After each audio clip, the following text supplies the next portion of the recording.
जिंदगी में कभी भी आत्महत्या करने का विचार ही मत लाना।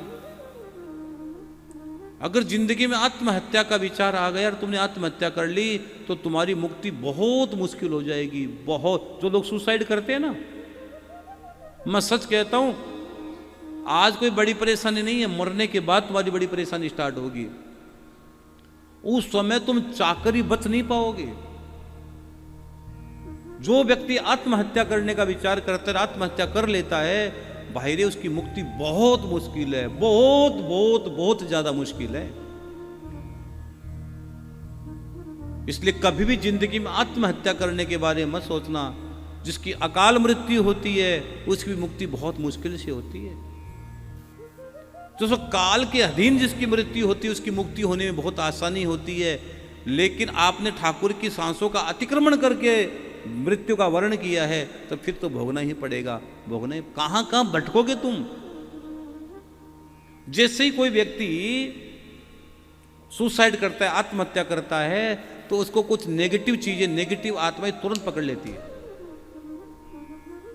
इसलिए मेरी हाथ जोड़ के विनती है मेरे भाई बहनों, आप जो भी मुझे सुन रहे हो, जिंदगी में कितनी भी तकलीफ आ जाए, कितनी भी परेशानी आ जाए, जिंदगी में कोई भी दौर आ जाए जिंदगी का, कभी भी आत्महत्या करने के बारे में मत सोचना। बहुत मुश्किल है मुक्ति, बहुत मुश्किल है मुक्ति। हाँ, इसलिए आत्महत्या के विचार कभी मन में मत लाना। और कथा कहती है उसने सोचा आत्महत्या करके मरूंगा। किसने सोचा? आत्मदेव ब्राह्मण ने। और उसी समय वो सरोवर बैठा था, उसने सोचा चलो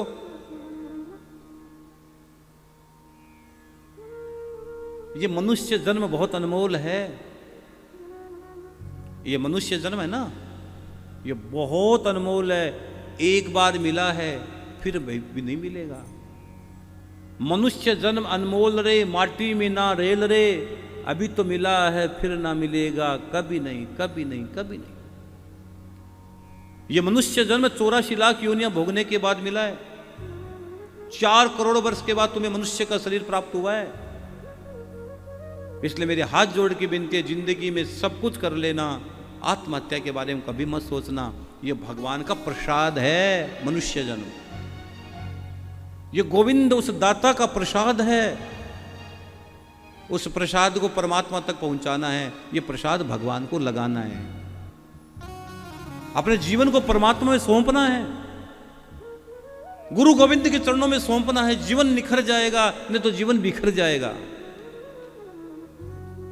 यह मनुष्य शरीर बहुत अद्भुत है। ये 5 तत्व से बना हुआ शरीर है। इससे परमात्मा की सहज प्राप्ति करो भाई रे, सहज प्राप्ति करो।